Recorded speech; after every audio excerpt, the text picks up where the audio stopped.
আমার বাবা মারা যাওয়ার পর আমার প্রথম ছবি রিলিজ। সাকিব ভাই তো ব্যাক টু ব্যাক হিট দিয়েই দিল, এবং শুটিং এর মাঝখানে উনি অনেকবার অসুস্থ ছিলেন, কিন্তু সেই অসুস্থতার মধ্যে যেভাবে উনি শুট করেছেন, তো ওনার এত পরিশ্রমের কারণেই ওনার সিনেমাগুলো আসলে ব্যাক টু ব্যাক এরকম হচ্ছে। এটা তো খুবই ভালো। অলরেডি তো আমরা ব্লকবাস্টার তো অলরেডি হয়ে গেছে আমাদের, ইনশাল্লাহ আমাদের সিনেমা। তো সাকিব ভাই তো ব্যাক টু ব্যাক হিট দিয়েই দিল, এবং ব্যাক টু ব্যাক কি মানে অনেকগুলো সিনেমা একসাথে সাকিব ভাই করলো। উনি যেরকম করে কাজ করেন, উনি যেরকম করে অভিনয় করেন, যেরকম ডেডিকেশন দেন সিনেমাতে, আমরা তো এবার দেখলাম। কারণ উনি কিন্তু শুটিংয়ে খুব ব্যাক টু ব্যাক করেছেন, বরবাদ শেষ করার পরে এটা শুরু করেছেন, এবং শুটিং এর মাঝখানে উনি অনেকবার অসুস্থ ছিলেন, কিন্তু সেই অসুস্থতার মধ্যে যেভাবে উনি শুট করেছেন, যেভাবে ভয়েস চেঞ্জ করেছেন, যেভাবে ফাইট করেছেন, গান করেছেন, যে ডেডিকেশন। আমি প্রেস কনফারেন্স আপনাদেরকে বলেছিলাম যে এত বড় একজন মেগা স্টার, 26 বছর পার হয়ে গেছে ওনার, কিন্তু ওনার যে লেভেলের ডেডিকেশন, তো আমার কাছে মনে হচ্ছে ওনার এত পরিশ্রমের কারণেই ওনার সিনেমাগুলো আসলে ব্যাক টু ব্যাক এরকম হচ্ছে। উনি যেভাবে করে নিজেকে চেঞ্জ করছেন প্রতিটা সিনেমায়, লুক থেকে শুরু করে অভিনয়। এবং সত্যি কথা বলতে আমি বারবার বলছিলাম, তাণ্ডবে সবাই কিন্তু তার অভিনয় নিয়ে কথা বলছেন যে নতুন সাকিব খানকে পাচ্ছি। তো আমার মনে হয় একটা মানুষ এই লেভেলের কষ্ট করলে অবশ্যই সে সেটা ডিজার্ভ করে, এবং সে সেটা দেখিয়ে দিচ্ছে। তার নিজের রেকর্ড সে নিজেই ভাঙছে।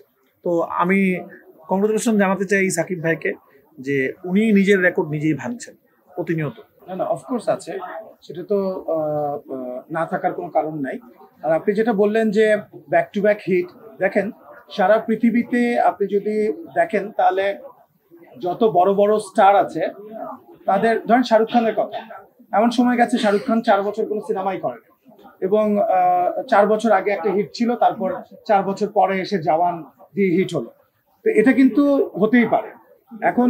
এবং সাকিব ভাই is extremely lucky and extremely dedicated. Rafi যেটা বললো ওনার কাজের ক্ষেত্রে আমরা দেখেছি, আমাদের এক্সপিরিয়েন্স খুবই ভালো। তাণ্ডব তুফানের সময় উনি যখন কাজ করেছেন, তখন তো সাকিব ভাইয়ের সাথে প্রথম কাজ আমাদের। তখন আমরা নানান কথা শুনতাম যে উনি এত বড় স্টার, এবং ওনার কাজের ক্ষেত্রে আমরা চিন্তা করেছি যে আমাদের এক্সপিরিয়েন্সটা কি হবে। তো তুফানে আমাদের বেস্ট এক্সপিরিয়েন্স ছিল সাকিব খানের সঙ্গে, এবং তারপরেই কিন্তু আমরা তাণ্ডব আবার করলাম সাকিব ভাইয়ের সাথে, সেকেন্ড সিনেমা আমাদের, রাফিরও সেকেন্ড সিনেমা। এবং তাণ্ডবেও কিন্তু উনি একই ধরনের ডেডিকেশন দেখিয়েছেন। এবং আমি বললো উনি তো অফকোর্স খুবই লাকি। দেখেন অনেক ডেডিকেশন এবং অনেক ভালো অভিনয় এবং অনেক বড় স্টারও অনেক সময় দেখা গেছে যে ব্যাক টু ব্যাক হিট দিতে পারে। সো উনি যে ব্যাক টু ব্যাক হিট দিয়েছে, এটার তো ক্রেডিট তো অফকোর্স ওনাকে দিতে হবে। And at the same time আমি দুইটা ছবি রাফির সঙ্গে হয়েছে, এবং আমি রাফিকেও একটা ক্রেডিট দিতে চাই। কারণ রাফির সিনেমা বলার যে ল্যাঙ্গুয়েজ, এবং রাফি যে ধরনের দর্শকের পালস বুঝে যেভাবে কাজ করে, সেটাও আমার কাছে মনে হয় যে এই কম্বিনেশনটা যখন হয়, রায়হান রাফি এবং শাকিব খান, অ্যান্ড অলসো যখন আমরাও কিছুটা ইনপুট দেওয়ার চেষ্টা করি প্রডিউসিং এর জায়গা থেকে, আজকে এসবিএফ আলফাই এবং চরকি আমরা যখন একসাথে হই, এবং শাকিব ভাইয়ের বেস্ট জিনিসটাই হয়তো বের করে নিয়ে আসার চেষ্টা করে তখন as a director Raihan Rafi. তো সেটাই আমার কাছে মনে হয় ঘটেছে, এবং শাকিব ভাই ব্যাক টু ব্যাক হিট দিয়েছে, এটা আমাদের জন্য। আমরা মনে করি যে শাকিব ভাই ব্যাক টু ব্যাক এরকম 10টা হিট দেয় তাহলে তো খুবই ভালো, এবং ইন্ডাস্ট্রি চেঞ্জ হবে। এবং আমরা ঈদ বাদেও ওনাকে নিয়ে প্ল্যান করছি, ঈদ নিয়েও প্ল্যান করছি, আমরা অন্যান্য সিনেমাও প্ল্যান করছি। বছরে অ্যাটলিস্ট 4-5টা সিনেমা তো করার ইচ্ছা আছে আমাদের।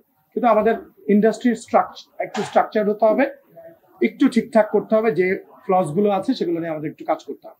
আগে একটা কথা বলে নেই, আমার মনে হচ্ছিল ওই আপনার কথা হিট বলতে বলতেই আমিও শুনেছিলাম যে যে কোনো ডিরেক্টর, মানে প্রতিটা মানুষের কাছে তো হিট ফ্লপটার বড় ব্যাপার। আমারও তো 3টা হিট হয়ে গিয়েছিল এর আগে। তা আমারও ধারণা ছিল যে এবার একটা টেনশন, যে এতগুলা হিট একসাথে দিয়েছি, হয় না মানুষের অনেকগুলা ইয়ে পরে একটা ব্যাক টু ব্যাক হিটের পরে একটা তো ফ্লপ হয়। তা আমি খুব টেনশনে ছিলাম যে এবার কি হয় আসলে। যদিও সাকিব ভাই আমাকে আবার বলছো যে সব থেকে বেশি হিট হবে এটা, আমি সাকিব ভাই বলতেছিলাম যে ভাই 3টা ব্যাক টু ব্যাক হিট হয়ে গেছে, এবার একটু টেনশন, কারণ মানুষের নজরও তো লেগে যায় শুনছি। তো যাই হোক, আলহামদুলিল্লাহ আমারও লাকটা খুব ভালো যাচ্ছে সামহাউ, যে এখন পর্যন্ত ফ্লপ দেখি নাই। তো হয়তো কোনো সময় হবে, তখন আপনারা সাপোর্ট করবেন। তো এটা হতেই পারে, যে কোনো সিনেমা, যে কোনো ডিরেক্টর, যে কোনো নায়ক, যে কোনো নায়িকা, যে কোনো প্রোডাকশন কোম্পানির কখনো হিট হবে, কখনো ফ্লপ হবে, এটাই পৃথিবীর নিয়ম। বাট আমাদের আল্লাহর রহমত হয়তো আছে, আমরা দর্শক ভালোবাসা আছে, ব্যাক টু ব্যাক হিট হচ্ছে। আমার কিছুদিন আগে বাবা মারা গেছে, আমার বাবা মারা যাওয়ার পর আমার প্রথম ছবি রিলিজ। তো আমি তাকে খুবই মিস করছি, এবং আমি আল্লাহর কাছে দোয়া করি আল্লাহ আমার বাবাকে জান্নাত নসিব করুক। আমি আপনাদের সবাইকে বলবো, যাদের বাবা মা জীবিত আছেন, এটা একটা বড় ব্যাপার। বাবা মা কিন্তু সবার জান্নাত। বাবা মাকে যদি সেবা করেন, যেমন আমার একটা কনফিডেন্ট কাজ করে সিনেমা নিয়ে, আমার কাছে মনে হয় আমার মার দোয়া আমার সাথে আছে, আমি কোনোদিনও আমি মানে আমার খুব বড় বিপদে পড়বো না। আল্লাহ তাআলা আমাকে যেভাবে হোক উতরায় নিয়ে যাবে। এবং আপনি খেয়াল করে দেবেন আমার সিনেমার শুরুতেই একটা লেখা যায় যে সকল কৃতজ্ঞতা একদম শুরুতেই আমার বাবা মার জন্য। তো বাবা মাকে যারা ভালোবাসবে আমি বিশ্বাস করি তাদের জীবনে খারাপ কিছু আসবে না। তো আপনাদের যাদের বাবা মা জীবিত আছেন, বাবা অথবা মা, আপনাদের সবাই সেবা যত্ন করবেন, চেষ্টা করবেন মাদেরকে নিয়ে সিনেমা হলে আসার জন্য। তারা সারাদিন বাসায় থাকে, তারা বোর হয়, ফ্যামিলিকে টাইম দিবেন। ফ্যামিলি যখন থাকবে না তখন তার কিন্তু আপনারা আপডেট করবেন।